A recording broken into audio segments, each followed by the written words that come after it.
Welcome to Beyond Bitcoin, a podcast about all things digital assets, the global communities they are creating, the generations that are using and investing in them, and the challenges faced by the nations that are seeking to regulate them. The content of this program is not to be taken as investment advice. My name is Deryck Graham. I'm the CEO of Portal Asset Management, and my co-host is Nitin Gower, CTO of Portal. Good morning, good afternoon, good evening, wherever you are in the world, and welcome along to Beyond Bitcoin. And of course, as normal, I have my good friend with me today and colleague, Nitin Gower. Hello, Nitin. Hey, Deryck. Glad to be back. I've lost my voice. I'll talk a little bit about that. But today's a special, show because I'm traveling and so are you, which usually is not the case. Right. It's both a broadcast today from hotel rooms across the world. So you're in Boston and I'm in London, as it turns. That's right. Yeah, exactly. So it's been a really interesting time, actually, because we've just visited Zurich and Geneva and now London. And of course, naturally, I've got my hat on as a fund manager. And it's been fascinating meeting with the people from Zurich and Geneva.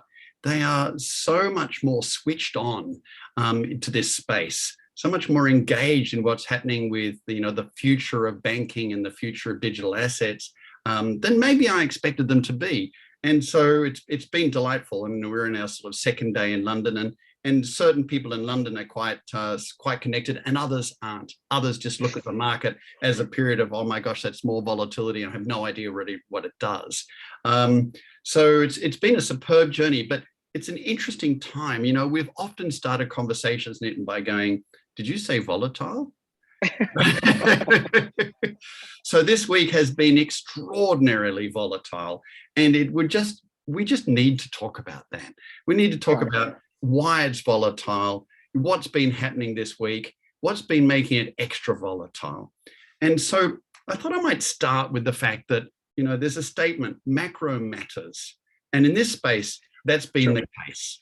And so what we've seen, of course, of recent times is we've seen, the oil prices rise from $70 a barrel, to $122 a barrel as of the 14th of June, 2022, which is the date now. And we've seen US inflation now cited today by the Feds at 8.6%. And we're seeing high correlations between, the CCI 30 or the cryptocurrencies and the NASDAQ equities. And maybe that's because, of course, both are highly liquid. And so both move very quickly with the results of inflation and the results of the economies. But, we've seen the top CCI 30 coins drop 66.85% over the past 12 months. That's an extraordinary amount. Now, we have a real view of what's happening in this space. We'll talk about that a little later. This space has got nothing but good news happening to it. But outside, it's about investment volatility. And that is a very large downturn. So that's from 29,215 down to 6,925 for the CCI 30. So that's the top cryptocurrency index, top 30 coins. But at the same time, we've seen NASDAQ, from a high of 15,990 drop to 10,785. That's a 23.9% drop in the market. So that's a tremendous drop too. So we've just simply, the space that cryptocurrency is just simply more volatile than NASDAQ. Otherwise, we tend to be tracking it. We should dedicate an entire show to the fact that not far away, we expect for this to decouple.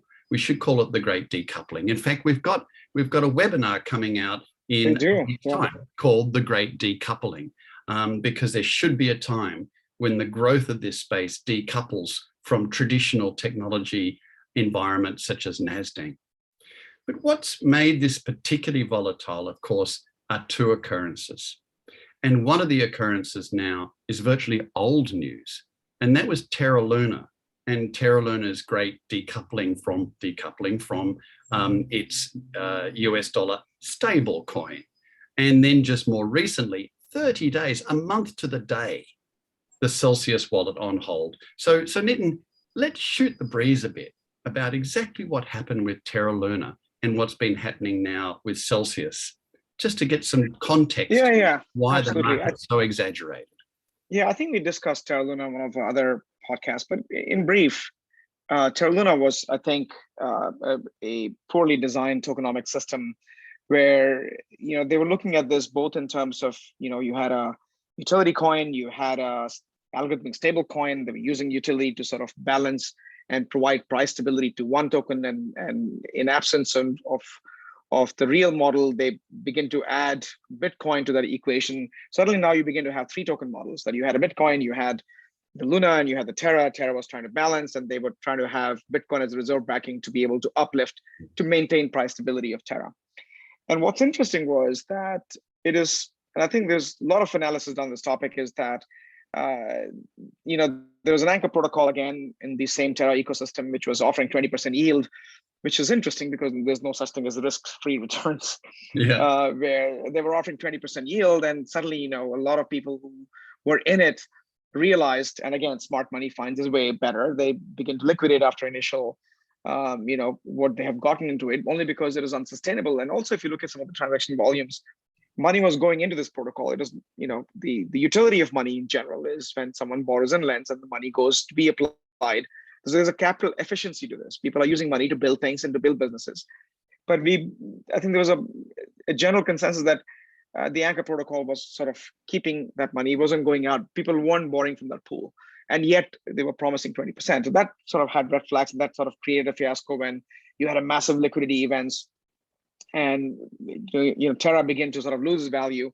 And to equalize that, they began to issue more and more Luna, which was the equalizing asset in the system. And that's a classic definition of hyperinflation, when just like in Zimbabwe, people kept printing more and more money. And at that point, you had deflationary effect on this, on that instrument. And that again was a failure. And again, 30 days later, while Celsius was a different event that took place, and then you had Binance, you begin to look into what's going on with it. The hell is breaking loose. But Celsius was a different problem. And Celsius oftentimes is compared to the long-term capital management, which is the early days of hedge fund era, when things get into trouble when the price of two things that should be, which is what you were discussing earlier, they should be very correlated. And when they become less correlated, things become a problems. So Celsius again was able to apply capital for things like staking. So they were taking this Ether as a deposit and staking the Ether, and staking Ether actually today in terms of building the new Ethereum has a pretty good return. But the challenge with that is that you have to lock your staked Ether for some time, which over time it was 2 years. Now it's 18 months, it's 18 months, 14 months, just like what you see with treasury bills. Like the yield on these things shifts as the coupons mature. And in the event of global crisis that we've seen now, and again, there's a lot to unpack here, but we've had this discussion before. The stable coin is a linkage, to the real world. And as we begin to see challenges in the real world, which is a global macro defined element, we begin to see liquidity flow out. And when that begin to happen, people begin to liquidate their assets, and they want to be able to get what they had collateralized. And suddenly now Celsius have to stop that, because suddenly they have to unstake the staked ETH, which would have been, so either you take a massive loss or you hold on to it as you have the commitments made to your contracts, made to your consumers. And Celsius chose to hold off on the withdrawals because they wanted that staked ETH to remain staked so they can go through a certain cycle.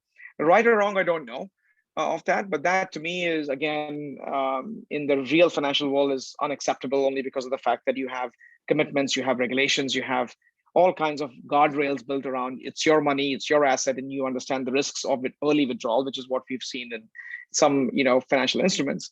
And that's what Celsius did. And coincidentally, Binance halted their trading of Bitcoin, citing a stuck transaction, which technically speaking, I'm still dazzled, because transaction systems that we have designed for the traditional finance world, there's no such thing as a stuck transaction. And that took down the market for almost 2 hours just for Bitcoin. So all these things led to a general thinking that things are unstable, and people begin to go back, and it's like a bank run of sorts to withdraw and again, for the first time, the crypto markets went below, I think, $1 trillion, which to me was certainly interesting. And it goes back to, again, we have again on this show discussed and I do discern between global macro and crypto macro. And I find stablecoin is the linkage between those two worlds. And anything that happens in the real world does have direct impact. So the decoupling conversation, I think, is a very relevant one. Is what will it take for us to decouple that bridge that stablecoin provides, which again not only provides liquidity to the crypto ecosystem, but also inherits the challenges that we have, both in terms of interest rate, liquidity, all the elements of global macro is then transferred into the crypto world. I'll pause here to see if that made sense, Deryck. It does, but we were chatting a little bit earlier on about, again, this concept of a sovereign nation, and the fact that these extraordinary sovereign nations are built on these distributed ledger technologies, these blockchains, which are the foundation of them, and these decentralized finance systems, and these layer 2 high speed protocols are getting designed there. Gaming is occurring. All these things are emerging. I have to kind of use this analogy for a moment. It's a little bit like a 2-year-old becoming a 3-year-old becoming a 4-year-old. Their bones are aching and they're screaming out loud with mum, but they're very cute and they're very attractive. And you know that their future is fantastic, but they're still growing. This space is still growing, and some of it's just not connecting with other sections of it. It's easier for us to talk about, and I do regularly talk about the fact that DeFi, metaverse, Web 3.0, gaming, they're all like Lego blocks and they all click together. They do, but they're still growing, and it's not seamless, is it? And some of these problems are occurring because, there's not the right regulation in place, and some of the protocols just simply aren't advanced enough yet. Absolutely. And I think before we get into a short report on what happened in consensus, I think a few things, right? If you look at, again, we use the word market structure and market infrastructure. So all the connectivity that we have in existing infrastructure, that's market, all the payment rails, all the security systems, security transfer systems, the exchanges, the DTCCs of the world, which are the central bookkeepers. There's a whole element of infrastructure that needs to maintain to move securities in the system. So with two broker-dealer ecosystem that's there, which acts on our behalf to be able to move security. Somebody posts collateral, somebody has to take risk. There's a settlement cycle that goes with it. And there's a market structure, which is basically for many of the broker dealers from entering into a contract for purchase or sale of security, provide a payment for funds. And usually we have to post certain collateral to eliminate risk. And so the recent, the SEC proposed a rule to an amendment, which is Rule 15C6-1A. And don't ask me how I know that, because I'm heads down looking into this piece, which governs the settlement cycle, again, for most broker-dealer transactions by prohibiting broker-dealers from entering into a contract for purchase and sale of a security that provides for payment for a fund. So this is basically a settlement cycle, which historically was a long day. 2017 became T+2. Now they're going after T+1, which is whenever you enter into the transaction, the settlement has to happen within a day. And if that doesn't happen within a day, then you have penalties and fines. And to prevent that, a lot of the ecosystem around this looks into ensuring that you have some collateral in place so that you not have a massive fine because you don't adhere to that regulation. So these are guardrails, governance, regulation, which again, a lot of people don't like them, but they're there to protect us, in my opinion.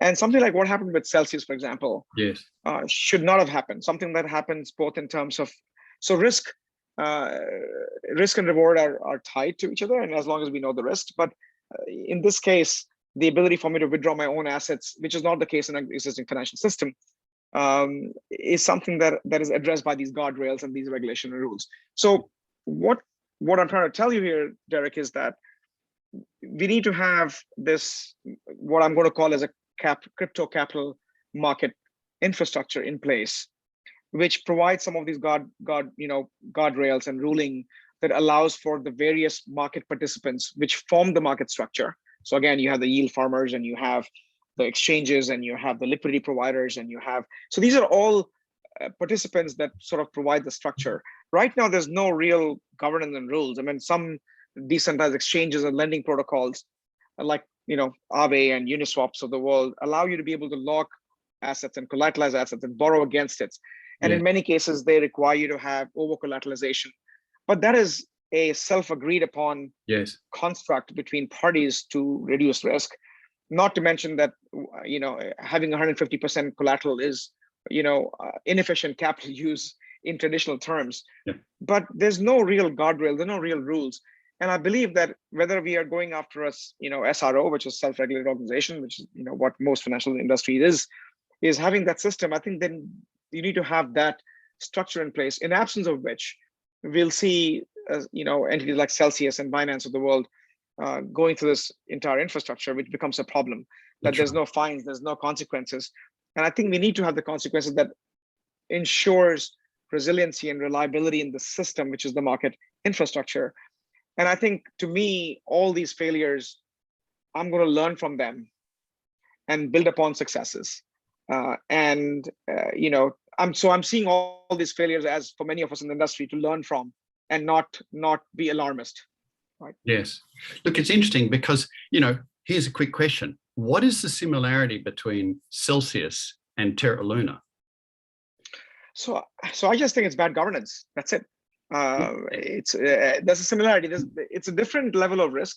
So I would say Celsius is a counterparty risk, market risk, whereas Terra Luna was just bad governance risk, bad, fraudulent risk. I would even say fraudulent risk. And of course, in this case, I would say in terms of crypto markets, you have, tokenomic risks, which is not exactly the term that we would use in financial industry or traditional financial industry. Two different types of risks. Yeah. I think two different types but they all happen in tandem, which again has a direct impact on the systemic element of how money moves in the system. So if there's an event which draws out liquidity, it has a domino effect, which is what I think has happened here, that suddenly now you have a lot of withdrawals, a lot of bank runs on these projects. Yes. Which has exposed their fragile sort of internal economics, which is what I would like to learn from. Yeah, if that makes sense. Very true. And so, generally also, leverage seems to be the main problem. And if you took leverage out of the system, you wouldn't see anywhere near the level of contagion that's occurring in this. Back in 2017, 2018, leverage was an issue too. In London, I noticed that, 18, 19, in London, I noticed that I was chatting with someone the other day and they said that some of the exchanges had banned leverage to retail investors. You had to prove that you were a professional investor by UK standards to actually enable that to occur. I haven't experienced that personally, but I've been advised of that. And in many ways, that makes a lot of sense because leverage and margin loans can clean up a retail investor extremely quickly. Sure. And that can cause contagion effects within the structure. So what we're seeing then is we're seeing a system that's still growing. We're seeing a system that has some brilliant algorithms that operate faultlessly well. And we're seeing others that don't have the correct algorithm in place or that have human intervention in place. And in the case of Celsius, they're investing across different time spans. And that's got to be a risk when you're taking short-term money and committing it to long-term positions. Anyone knows that in the real world or in the standard finance world. And that's clearly where they were caught out. The contagion of that is a contagion of confidence. And that's a real pity because yet again, we might find ourselves in this position where we're valuing all of the world of this fourth asset class, this digital asset class, which entails, currencies, it entails lending systems, it entails insurance systems, but it entails gaming, it entails Web 3.0, which is extraordinary in the future, metaverse, which is going to be an amazing place to live and do business within. And they're all getting a bad name because of certain financial structures occurring. And so I've often found that when I go and chat to people and I ask them, what do they know about this space? The minute they tell me that Bitcoin's used for drug dealing, I realize they're at the absolute bottom. Like these guys are just starting and they're reading newspapers that are 18 months behind schedule, right? Behind time. And then when they turn around and they say, this space is overly leveraged or Terra Luna was a problem, I realize they've progressed a great deal more. But the minute they turn around and they say, which section of the space do you want to talk about?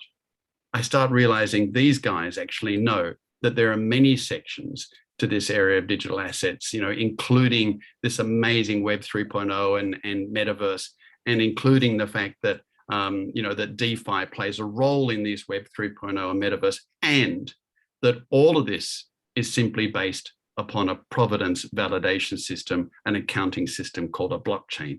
And then I start seeing that these guys have a bigger picture of things.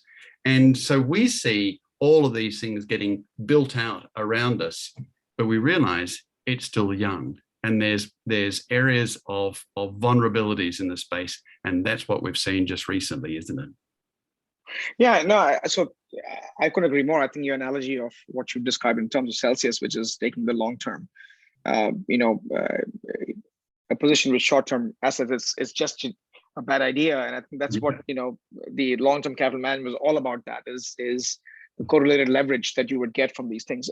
But there's something else to this, right, Deryck? That crypto is a risk-on asset. It's natural at times like these, when the quantitative tightening is underway. There's over tightening of global liquidity that's happening all around the world, because, as you mentioned, 8.9% in the US, which is quite high ever. Yeah. In terms of the last 40 plus years or whatever. Yes. The movement of liquidity is natural from risk on to risk off assets. Not only the fact that it now suddenly we're entering territory where you have again shifting from risk-free interest to interest-free risks from that perspective, where suddenly now you have 3%, 4% that you can get off without taking any risks. Plain and simple cash is becoming scarce. And if you recall, at the peak of crypto market, we had a massive institutional liquidity pouring into it because liquidity was abundant.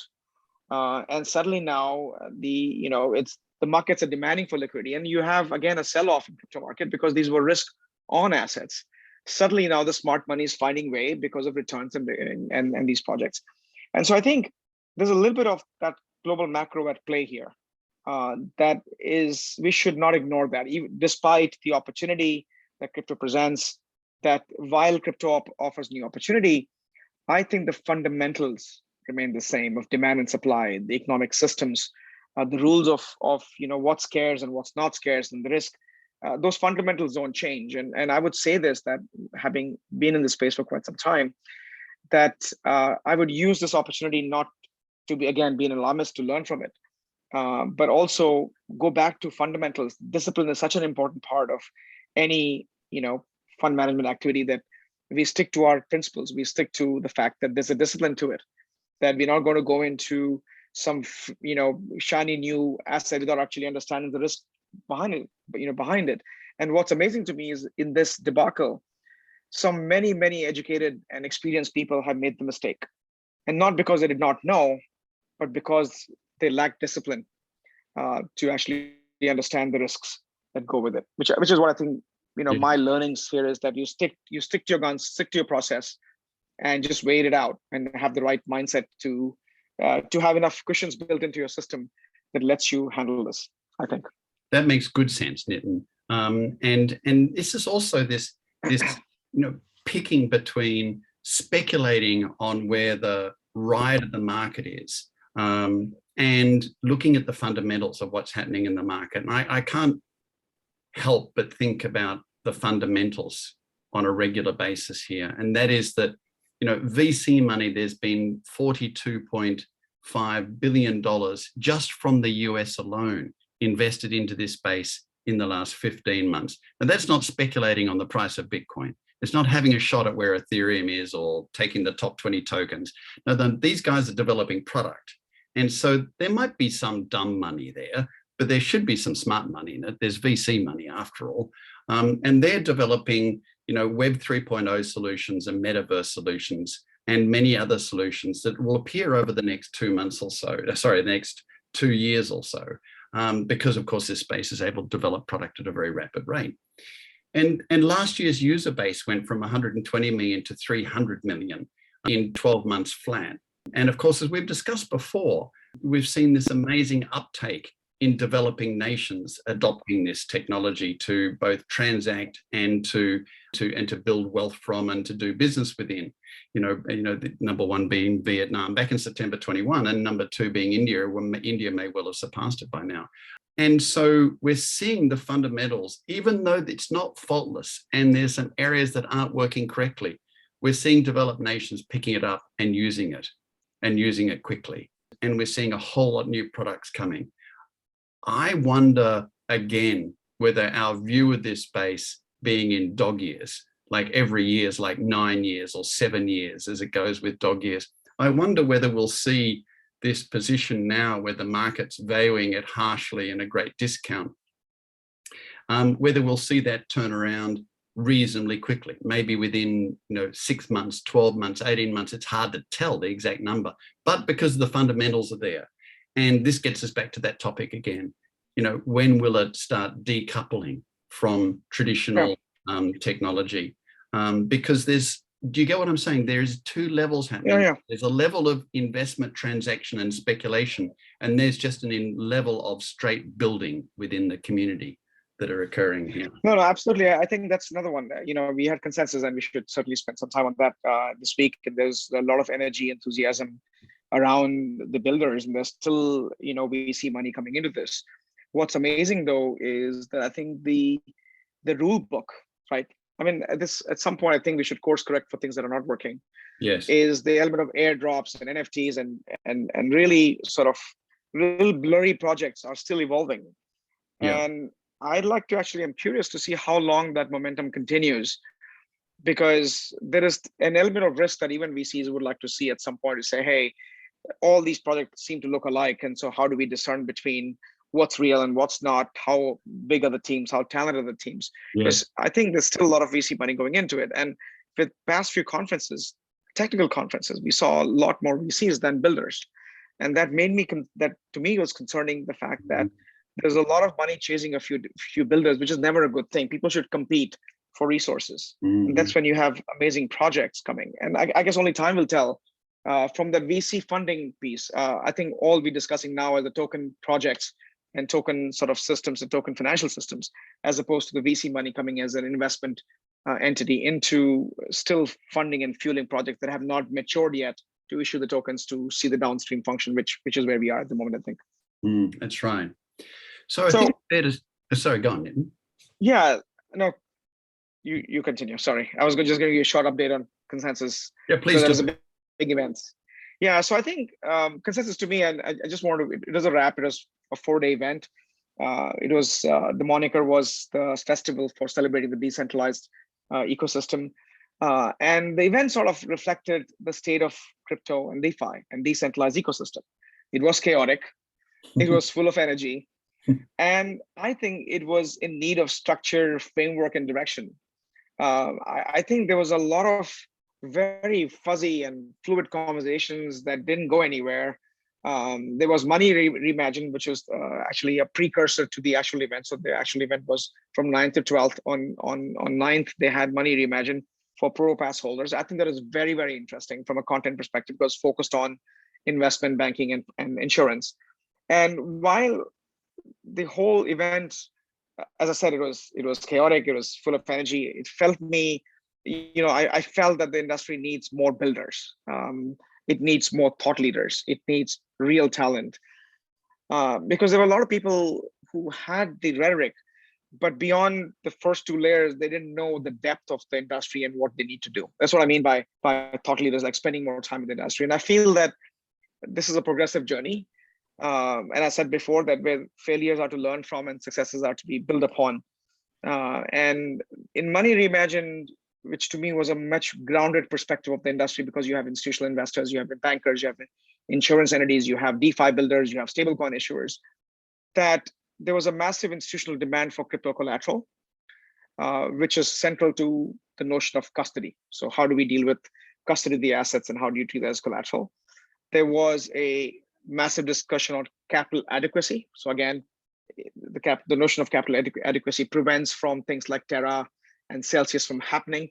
That crypto collateral generally demands over collateralization, which is generally inefficient, as we discussed, and the industry needs model and data to address this. And that's why most of the mature financial institutions are only going after Bitcoin and Ether, because they have 10 years worth of data for them to evaluate risk. Yes. And I think that the custody and connectivity and liquidity was generally a data services comprehensive agenda, which today is very fragmented. For example, all this data is tied into every silo of every exchange, and there's a there was a need to amalgamate these things as a typical self-regulated organizations do. And second thing is risk. It was, of course, opportune moment. Risk was all over the conversation, not only in the sessions, but also in the hallways at wine time and at beer time.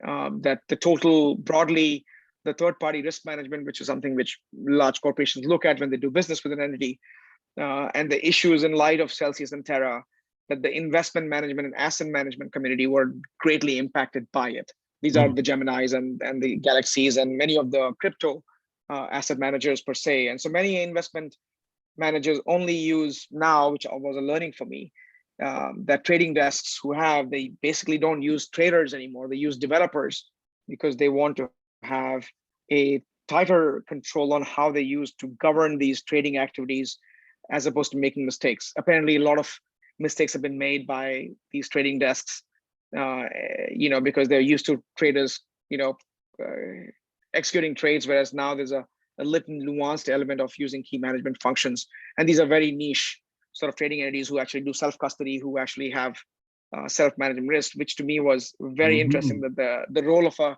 traditional trader, which was simply to understand markets, is now morphed into somebody who understands the market, but also understands crypto.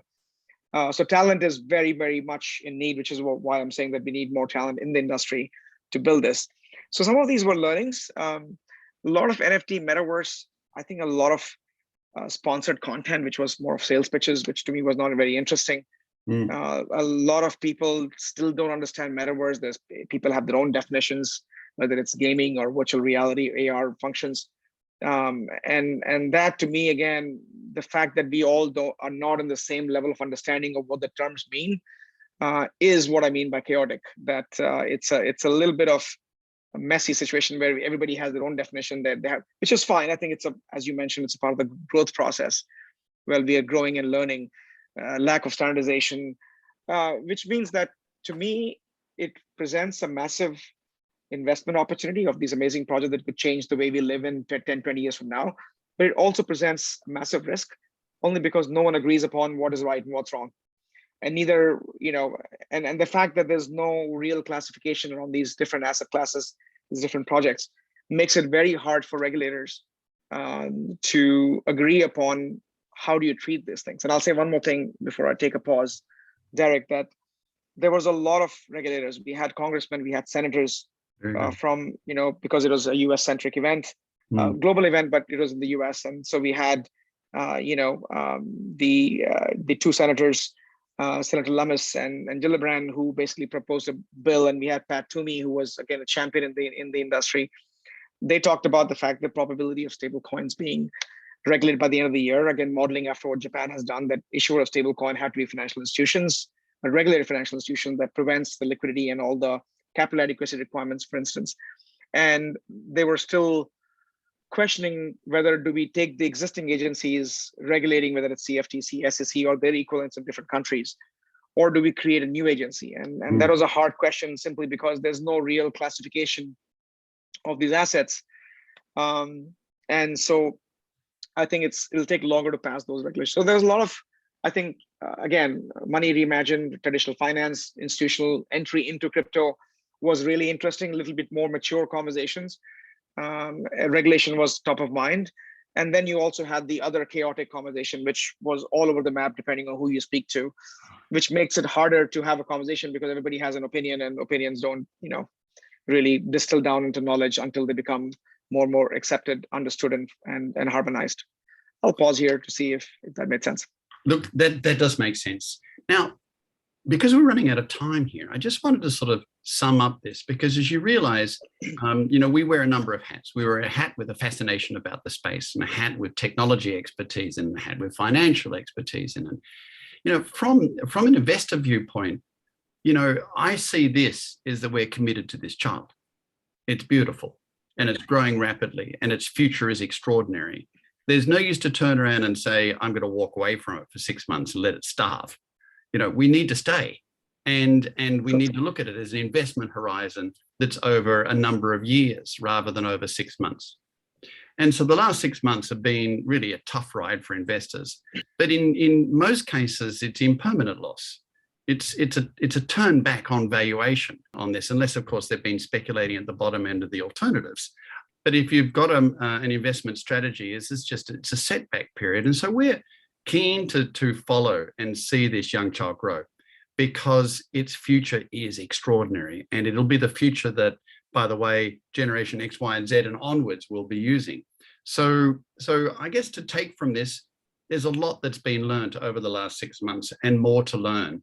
It's not a space to walk away from. It's a space to realize that it's highly speculative and it's risky, and knowledge and know-how is the way to navigate the space. Don't just poke a stick at it. This is something you've got to understand. And hopefully something we'll learn consistently as you and I talk every week over the next few years and see that the space evolve. No, I couldn't have said it better, Deryck. I feel this is a progressive journey where failures learn from and success to build upon. Yes. And I go back to 3 sort of fundamental, elements that we learn from it. We have acumen, and we have knowledge, and we rely upon our discipline. And acumen and knowledge is re-pivoting and readjusting your thinking and applying those models that we applied. And discipline is sticking to our guns and enduring that whole element to say it looks attractive, but we hold on to it because it doesn't affect or apply to our risk models.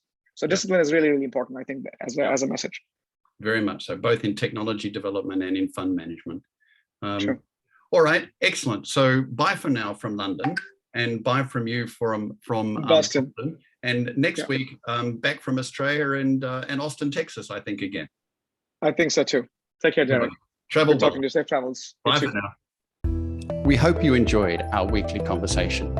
If you have any questions, comments, or suggested topics, please feel free to connect with either Nitin or myself on nitin@portal.am or Deryck@portal.am. Feel free to subscribe and share with like-minded friends. Stay well, inquisitive, and engaged. See you next week. Bye for now.